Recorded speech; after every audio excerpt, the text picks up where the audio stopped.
Well, good afternoon, everybody. I just want to begin by extending, again, gratitude to 40 million Californians that over the course of the last number of weeks have not only bent the curve in the state of California, but stabilized it. We have made real progress in this state over the course of the last number of weeks. And that's why I want to just confront the topic that is top of mind. And those are the images we saw over the weekend. The images down in Orange County and Ventura County on our beaches. Those images are an example of what not to see, people, what not to do if we're going to make the meaningful progress that we've made in the last few weeks extend into the next number of weeks. The reality is we are just a few weeks away, not months away, from making measurable and meaningful changes to our stay-at-home order. That is a very optimistic point to emphasize. However, that's driven by data. It's driven by behavior. And as we change our behavior, we can impact the science, the health, and the data. This virus doesn't take the weekends off. This virus doesn't go home because it's a beautiful sunny day around our coasts. The likelihood of having a virus-free world is not realistic in the next number of months. We'll look forward to that day as herd immunity comes into effect and we have a vaccine that we can distribute and make available to hundreds of millions of people across this country, billions around the rest of the globe. Until then, we have to manage it. We have to manage risks. We have to manage and augment our behavior. And that's why I cannot impress upon you more to those Californians watching that we can't see the images like we saw, particularly on Saturday in Newport Beach and elsewhere in the state of California. Look, I'm not naive. The overwhelming majority of our coastline was appropriately advanced, meaning the stay-at-home orders were advanced, the physical distancing, the social distancing on those beaches was appropriate. You didn't see those images in LA beaches and San Diego beaches and Northern California around San Mateo County, up further north towards Eureka, because we had strong guidelines that were not only adopted, but were abided by. And we had local partners that supported those efforts and helped create the conditions on those hard park closures that allowed people to continue to conduct themselves appropriately. Unfortunately, there were these exceptions on Saturday in particular, a little less so on Sunday, and we've got to confront that. And I'm encouraged. I want to acknowledge that Newport Beach. I want to acknowledge their city council. I want to acknowledge the County Board of Supervisors in Orange County. I'm told they are looking to consider some augmentations and some more deliberative engagement to address the conditions and those concerns that were highlighted over the course of the weekend. But I want folks to know this as well. We're doing the same at the state level. The California Highway Patrol with our State Parks Patrol with other partners, and we will avail ourselves to more aggressive enforcement of the stay-at-home order, of the social distancing, of the guidelines and procedures that we expect to be followed all across the state of California. I deeply respect localism. I deeply respect local decision-making. I deeply respect the work that elected officials do all up and down this state of all political stripes. And I recognize your anxiety, and I recognize the pressures. As a former county supervisor, as a former mayor, I understand those local pressures intimately. And I deeply understand the broader public sentiment about their need to get some clarity, get some confidence that we'll go back to whatever modified sense of normalcy that we hope to see, that we'll see that advanced sooner than later. But I cannot impress upon people more. The only thing that will set us back is our behavior. The only thing that will set us back is people stopping to practice physical distancing and appropriate social distancing. That's the only thing that's going to slow down our ability to reopen this economy, our ability to adapt and modify this stay-at-home order. As I said, weeks, not months. If the data continues to be as stable as it has been over the course of the last few weeks, the only thing that can stop that is more images, again, like we saw over this weekend. So I'm looking forward to working with those local government agencies, working much more aggressively on the enforcement side, and continue to believe that we have remarkable capacity in the state to stabilize this curve and make the kind of modifications that all of us are eager to make. Again, none more eager than I am. And I just want to extend to that point. Tomorrow, we will be laying out more detail. Last week, on Wednesday, we laid out details on one of our 6 indicators. That was on the issues of testing, on tracing, on tracking, on social isolation that is done with an economic justice framework and the issues around quarantine. Tomorrow, we're going to break down the number 5 indicator, which goes to our business environment, goes to schools and child care facilities and the like. And again, the hope and expectation is that we'll be in a position in a number of weeks to make meaningful modifications. But again, the data will guide that, the indicators will guide that, and the only thing that can disrupt that, to set us back, to slow down our capacity to start to reopen our economy, is behavior that's inconsistent with the statewide guidelines. So I just want to make that clear up top. And again, just want to thank all the incredible work that was done over the weekend by parks and by our public partners and by large cities that really conducted themselves appropriately and truly did justice to the guidelines that not only they set locally, but that the state of California has set. And we'll have a little work to do to improve upon Saturday in particular, but I'm confident that we can do so. And again, look forward to robust conversations this week in that respect. Also am very honored that we had some robust conversations with state of Nevada and the state of Colorado over the last week. And those 2 states have joined our Western States Coalition. In addition to Colorado and to Nevada, of course, the partnership that was formed a few weeks back with Washington State and Oregon. This now allows all 5 states to begin to work even more closely and more collaboratively. I must say it is a wonderful thing when chiefs of staff, all the governors get on the phone and are comparing and contrasting best practices in real time, are sharing data, sharing information. This partnership has already become very, very meaningful. And I just again want to extend my deep gratitude to Mayor Brown, Mayor Inslee, to Mayor Sisolak, and to Mayor Polis, or rather Governors Polis, Sisolak, Inslee, and Brown for their outstanding leadership and their support in this broader Western States agenda. Also want to update you just briefly on a new strategy that we'll also be employing in terms of getting to the next phase as it relates to meaningful modifications of our stay-at-home order. As you may know, a few weeks back, we announced a new economic advisory body, a new recovery body with some of the best and the brightest minds we can source in the state of California that are advising us on our recovery efforts, short-term, medium, and long-term strategies, long-term around reinventing, reimagining the future. One of the conversations that came out of this task force was the importance of breaking down by sector. We're certainly looking regionally in the state, but also looking by sector and really drilling down on the specific and unique needs of every sector of our economy.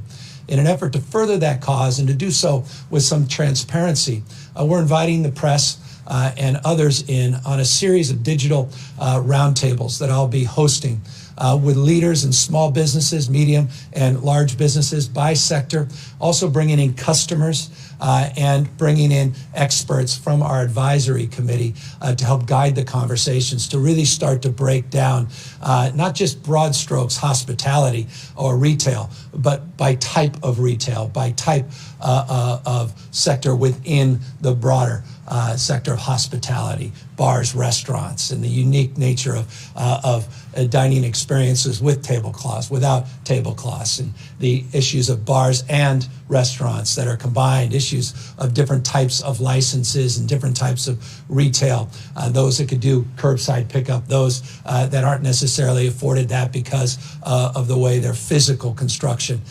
works. Are they in a shopping mall? Or are they with multiple other businesses? Or on their second floor? All of these things will be broken down, and we'll start to socialize those conversations starting tomorrow, again, bringing the press into those digital roundtables. And again, it's not just about the immediacy of working to get specific language on guidance for meaningful modifications of our stay-at-home order in the short term, but it's really about talking about the future and what that retail experience may look like a year from now, 2-3 years from now. And so having this dynamic process, these two-way conversations in a more granular level, we think is not only appropriate, but will be absolutely determinative in terms of how and when those guidelines are put out over the course of the next few weeks. And so that was something else we wanted to preview. Again, tomorrow we'll be having that first digital roundtable and inviting people in to participate in that. We're also pleased as well that we made some progress over the course of the last number of days. As you know, I'm apt to remind you of all the N95 masks, procedure masks, and other PPE that we procured. We have distributed some 43.7 million N95 masks to date in the state of California. We have also distributed roughly 3 million procedural masks, or rather 4 million, procedural masks. Over the course of the weekend, we were able to procure 3.1 million additional procedure masks. So we'll go from 4 to over 7 million masks that will be distributed. That's very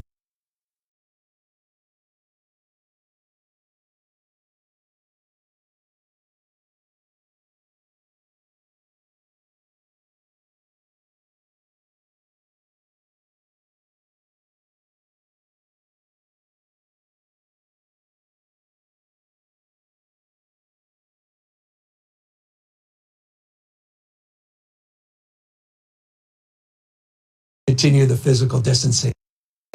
We appropriate ourselves in public by putting on face coverings when we are in contact or proximate to other people, and make sure that we continue to advance our stay-at-home orders. I get the data, by the way, every morning.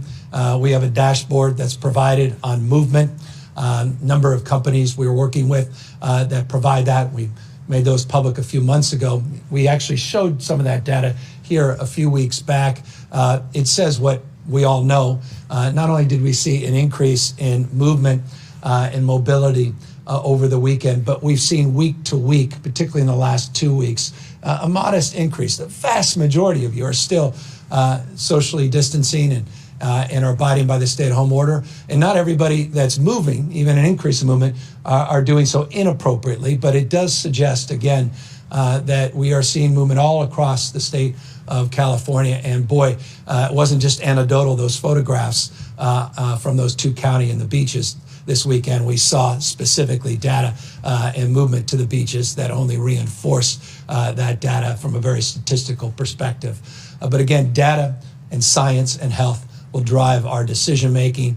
And if we continue to make, again, the kind of progress we've made over the last few weeks, in the next few weeks, I think we can be in a much better place than some had imagined and hoped for. But again, let's abide by these rules and abide by these guidances. Let me also just briefly, before I get into the daily numbers, mention one other sector. We've been working very hard on these unemployment insurance claims.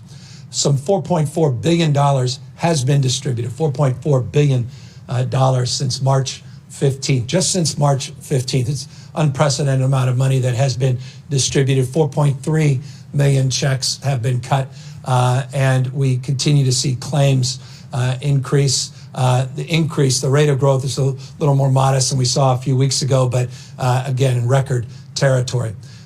People have rightly commented about the call center needing to be opened up beyond the 8 a.m. to noon.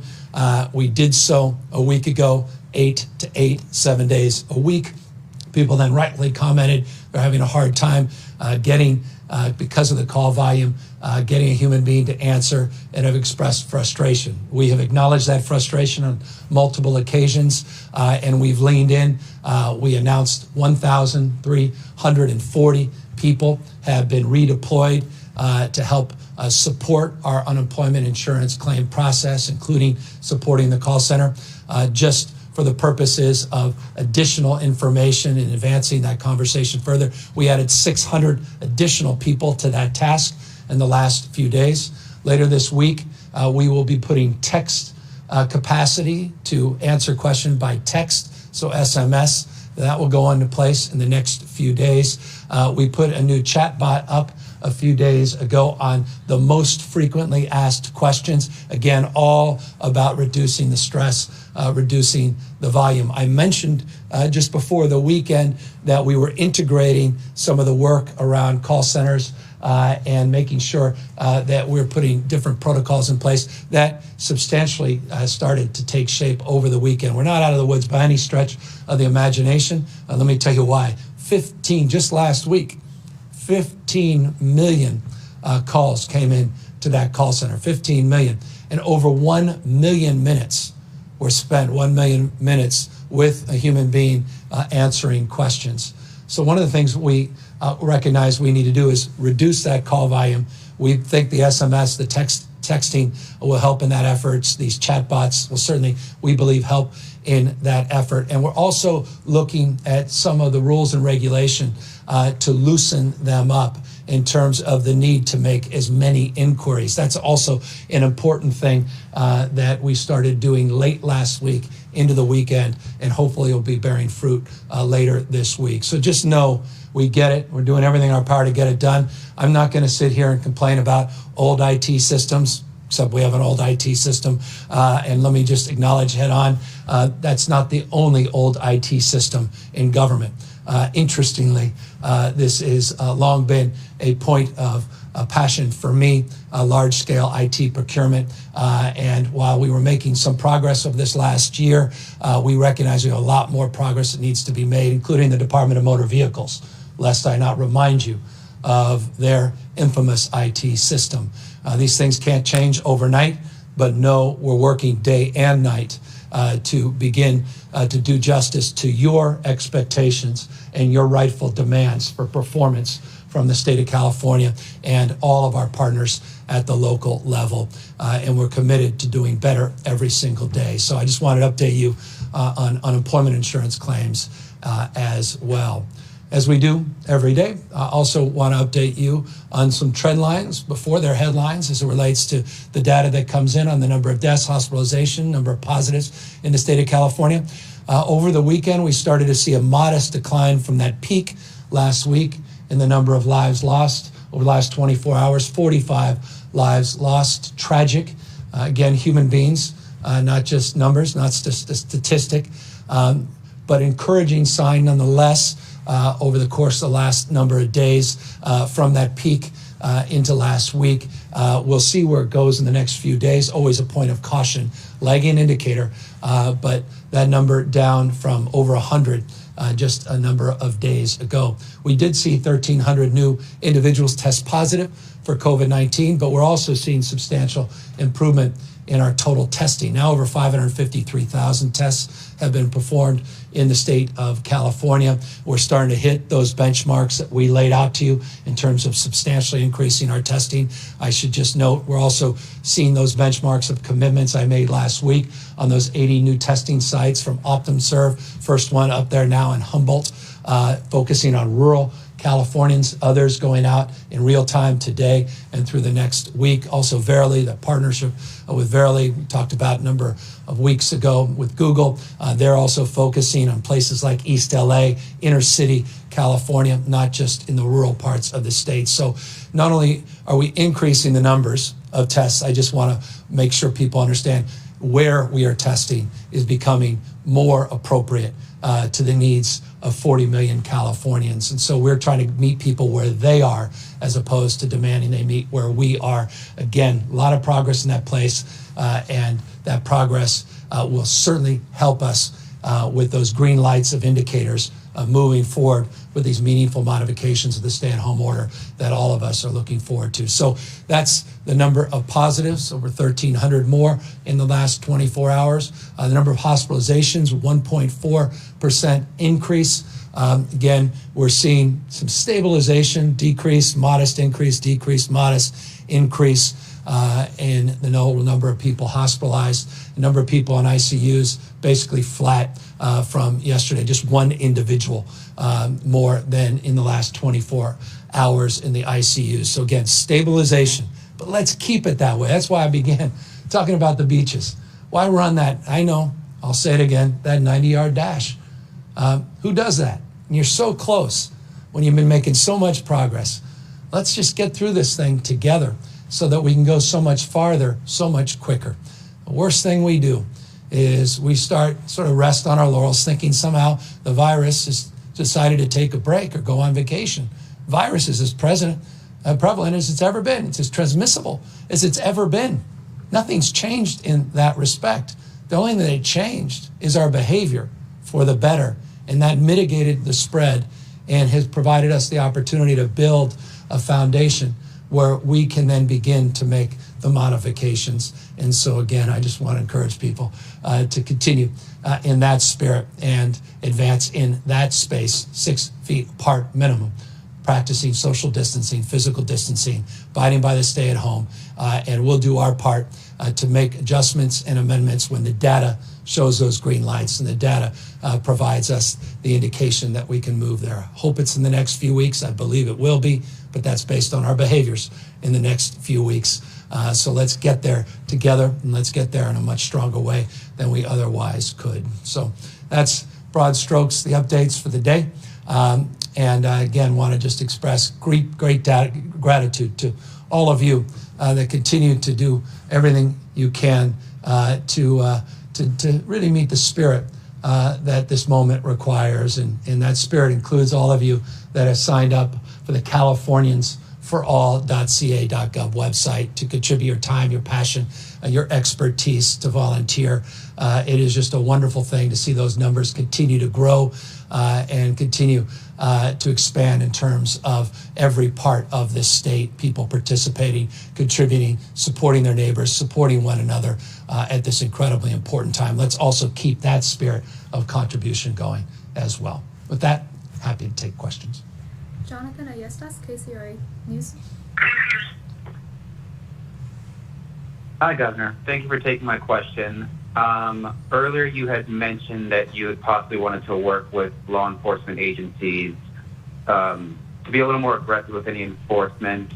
At least in our area, we haven't heard of any citations. Does this mean you're wanting to take a step more towards that, or is the goal still education about social distancing guidelines versus enforcement?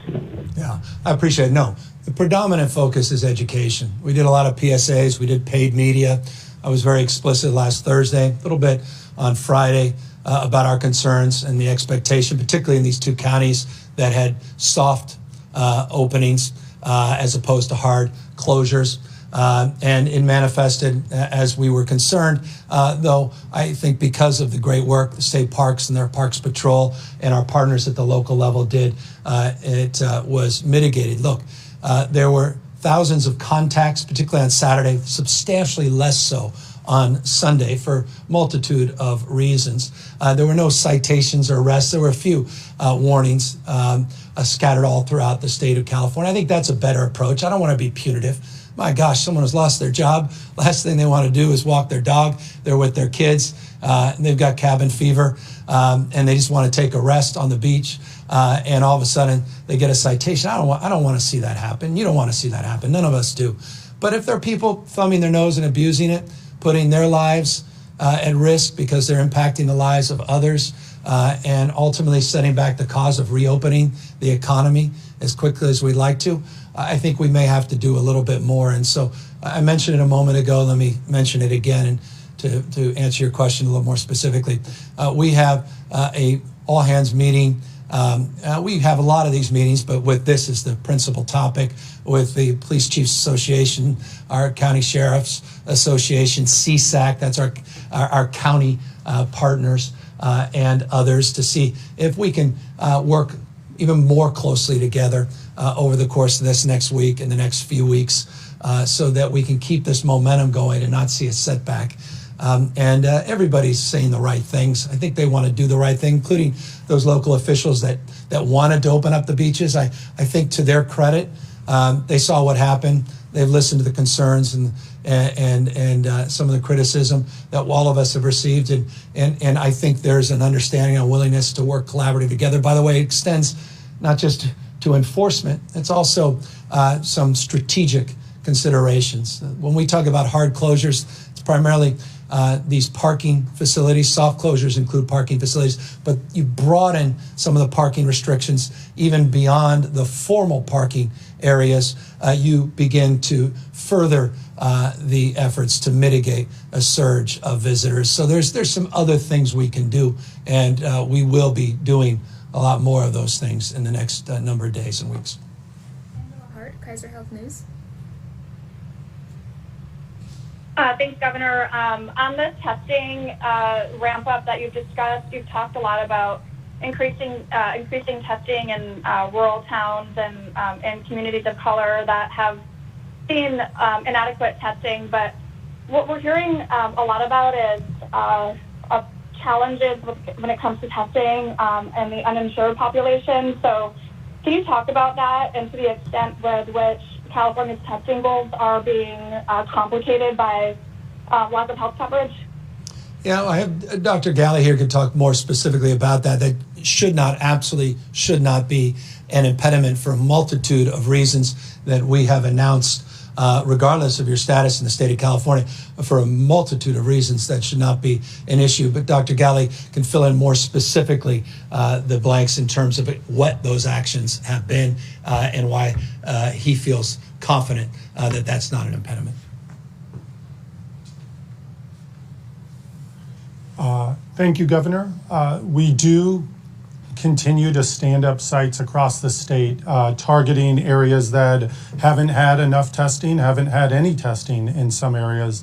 And certainly as we look at our data, to target those neighborhoods and communities where we know there's disparities in outcomes with COVID-19 to make sure those populations receive the testing in a quantity that they deserve. We're building towards that, and we're making new strides every day.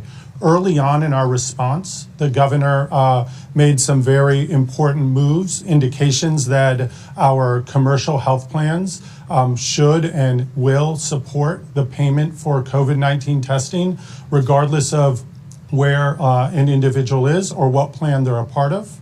He directed our team at the Department of Healthcare Services, who run the Medi-Cal program, to ensure that no individual Medi-Cal beneficiary would experience any economic harm while they seek testing.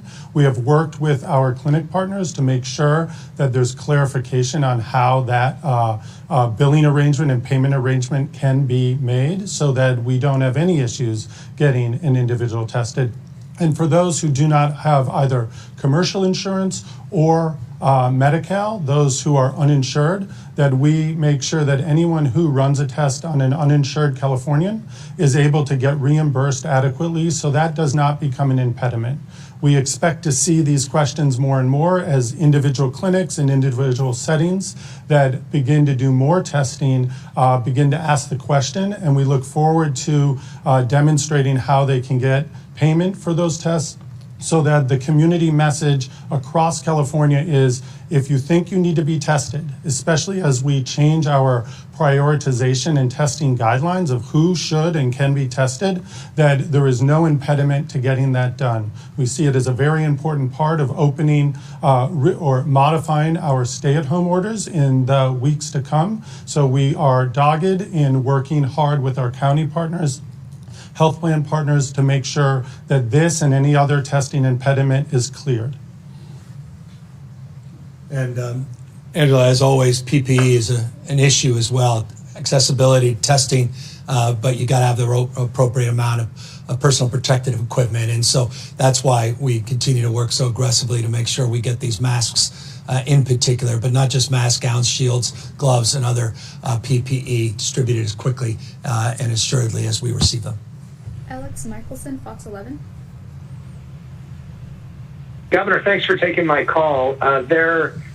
A lot of people, business owners, employees, are grateful for all the government assistance, grateful for all the charity work, but what they really want to do is get back to work. So in terms of what are the types of businesses that you're looking at that could potentially reopen first? Are we looking at maybe retail businesses with proper social distancing? Give employees and business owners sort of a sense of what is to come. The good news is we'll be laying that out in detail tomorrow. We'll be highlighting indicator 5 of our 6 indicators. That indicator is specific to business. We'll talk regions, we'll talk sectors. We'll lay out a strategy for phasing those things in. As I said, preview based upon the data to date and based upon the importance of continuing to practice social distancing and physical distancing. If the data leads us further and the indicators continue to hold, that in the next few weeks, we'll start making some meaningful modifications, not the next few months. That's why, like I just talked about, the importance of not seeing what we saw this weekend on our beaches, because the only thing that can set us back is our individual and collective behavior. Stephanie Bair, BuzzFeed News. Hi, Governor. I had a few questions about the state's contact tracing plans. Is the state working with any tech companies to automate contact tracing through a phone app or other technology? And then last week you said that the state's goal was to build a contact tracing workforce of 10,000 people. How many people has the state hired so far? What are their backgrounds, and how is the state going about paying them? Yeah, we just announced literally a few days ago, but we did our survey. 22 counties have robust tracing capacity that's already in place. We're building off that existing workforce. We are going to announce, I don't want to get ahead of myself, a partner with a well-known brand in the state of California, but not tech brand yet. This is more a well-known medical institution in the state of California guide our efforts. As I specifically said last week, we had done that survey not just to the counties, but of our existing workforce on allowing people to fill out forms about what their unique skill set is so that we can then redeploy that workforce. That will be redeployed from, again, a bottom-up perspective, building on the existing capacity and the expertise and workforce at the county level, supplementing at the state level, and then building capacity and partnerships, institution that we're very, very shortly going to announce that will be doing the training that's required for the workforce. We're well on our way of meeting our internal goals, and over the next few weeks, you're going to see thousands and thousands of people well on our way to hit that 10,000 goal sooner than actually some of us had even anticipated when we made the announcement last week. And again, that's based upon the extraordinarily robust existing infrastructure that's in place. It may not be total numbers, but it's the quality of those local efforts that are consistent, by the way, even in this crisis. And this is important to remind people. We've been doing contact tracing for years and years and years, decades in the state of California. TB, measles, substantively, you'll see a lot of work in this space on STDs, some gonorrhea outbreaks in the last number of years, HIV and AIDS brought to a whole nother level. And some counties are more enriched in this space than others. So we're building off that local expertise that already exists and then expanding it with this surge workforce based on the surveys that we had conducted a number of months back, probably almost 2 months ago, 7 or so weeks when this crisis first took shape and we started those surveys. And then we'll augment those efforts through this online portal and training program that we're just about to announce. And I want to do it today, but I don't want to get ahead of myself. And so no, in the next day or two, we'll be even more specific, including the answer to your question on what the tech platform. We have multiple choices in this. I just want to make sure we don't pick one too soon and unnecessarily and lock ourselves in, but we are very close to having that platform set up as well. David Baker, Bloomberg News. Yes, hello, Governor. You had last week talked about how the federal government and President Trump in particular had promised the state 100,000 swabs, testing swabs last week, which then got ratcheted back a little bit to 90,000, and 250,000 this week. Did you indeed get the 90,000 last week? Are you assured that you will get the 250,000 coming up this week? And if so, are there any other testing bottlenecks out there in the different bottlenecks you described last week, like with reagents and things like that? Yeah, thank you. Oh, we received the 90,000, distributed 90,000. Nothing to believe. It's Monday. That this week we won't receive 260,000. They're promising to make up for the 10. But when that comes in, I'll let you know. And there's nothing to suggest it won't happen. We'll still need multiples of that. And so by no stretch of the imagination is that enough. Remember, it's not just the total number of tests. We want to continue to increase the number of times an individual is tested, including the types of tests, the serology tests, not just the traditional PCR tests. And therein lies answer to the second part of your question.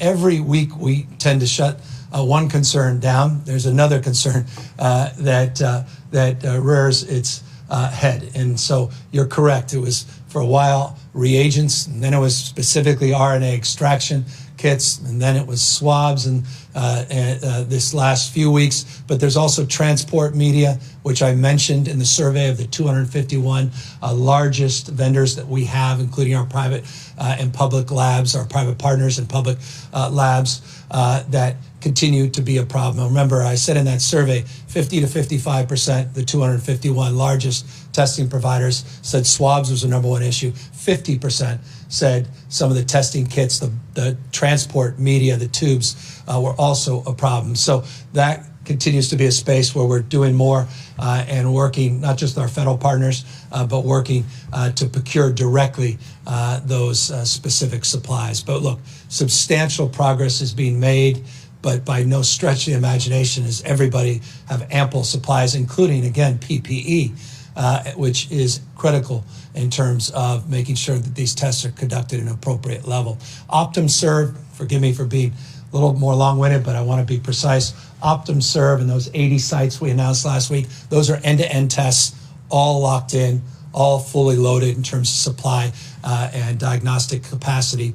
And Verily has substantially made progress in the 6 additional sites that we announced last week in terms of their supply chain. So we're confident in those new announcements that supplies for the moment are ample. And I'll remind you, the 1.5 million serology tests that Abbott has committed to, and we have procured. Those are going to sites where the machines are already in place, and we're confident that those also are fully loaded commitments. Jeremy White, Politico. Hey, Governor, thanks for taking my question. I wanted to ask you about the 2 new states that joined the regional pact today, Nevada and Colorado, as you mentioned. The governor of Nevada noted how many visitors from other Western states come to visit Las Vegas, for example. I'm curious to know the regional framework you're contemplating with other governors. Would it potentially include policing the borders between those states, limits on people crossing those borders, depending on how different governors are rolling back or keeping in place these orders? Yeah, I think, look, you scope a potential. That's a potential. But I can say this just based on my personal conversations with many of these governors, we have not had that conversation. So that is not our current scoping. Frankly, our current scoping is on what meaningful modifications look like, comparing and contrasting conditions at the local level, recognizing the regional variance even within our states. Tomorrow, again, we'll be laying out more detail on our roadmap and our specific indicator number 5 and what the phased-in approach will look like. You'll see conversations that we've had with other governors where we have taken some of their counsel and advice and incorporated into the presentation we'll be providing you tomorrow. It's just a proof point of the collaboration and the sharing of best practices back and forth. But look, if we're at a different phase in this and there's other concerns, I imagine that's a scoping potential of the purpose of the Western States Compact is some consideration and some collaboration, some heads up, some coordination on something along the lines you suggest, but not at the moment. Final question, Jim Roop, Westwood One News. Thank you very much. Good afternoon. Governor, I love you. Most people do right now, but I have a question for Dr. Ghaly, if that's okay. My gosh, you've broken my heart, or not. You've elevated me. So, Dr. Ghaly. I'm sorry. Thank you very much. Doctor, we've been seeing a lot of documentation, hearing a lot of information about how the virus lives on surfaces, so on and so forth. But we understand, at least what I've understood now through all of these briefings, is that the virus is a protein, and in a droplet it'll survive for a little bit. Once that droplet dries up, while the virus could be still detected, its DNA would still be there, it's not necessarily infectious. So we have information on how long that virus can live on somewhere, how long it can be detected. But do we have information about how long the virus is actually infectious on these surfaces? Or do I have all of that wrong? No, thank you for the question. I think it's an important one. Many people are asking. We talk about how it's transmitted from person to person. We're talking about 6 feet apart. And what about the surfaces that person that you don't normally interact with was just standing at? And we are learning more and more about how the transmission of COVID-19 takes place. I think we're learning based on what other countries are publishing in the literature, what we're learning in some of those major epicenters in the states of where they've had many, many cases. And I would say that because we are not 100% certain how it lives on surfaces, whether it transmits off of those surfaces, that we continue to push out those very basic guidelines. Wash your hands frequently. Don't touch your face if you can avoid it, mainly your eyes, mouth, and nose. Make sure you cover your cough. Keep physical distancing as much as possible. Stay at home when you're able to, and if you must leave your house to go to a necessary essential visit to the store or the pharmacy, to use a face covering and to keep as far apart as possible. I think as we learn more and more, whether it's an hour on a surface, 6 hours on a surface, whether that transmits and is actually infective, transmissible, and can cause someone to contract COVID-19, we want to be abundantly cautious with all of our citizens around California and giving that consistent, strong guidance of what to do now. As we learn more and more about the science, we will share that with you, try to be clear about what it means and how it might change our requirements or recommendations around how we behave. But for the time being, we continue to stick to the initial message around physical distancing and doing the basic common sense things around covering your cough, washing your hands, and taking normal measures to protect yourself, your families, and your communities. Thanks for asking the person who went to medical school that question. And let me just extend appreciation to everybody, all the good work you've done to suppress the spread in the state of California. And good work is provide us the opportunity tomorrow to give you an update on our indicator. Again, 6 indicators. We did the update last Wednesday on testing, tracking, tracing, isolation, and quarantine. Tomorrow, we'll be talking about opportunity to begin to modify and potentially the course of the next few weeks, not months, modifications to the stay-at-home order that go to the question of businesses and sectors and regions in the state of California. But that's because of your good work.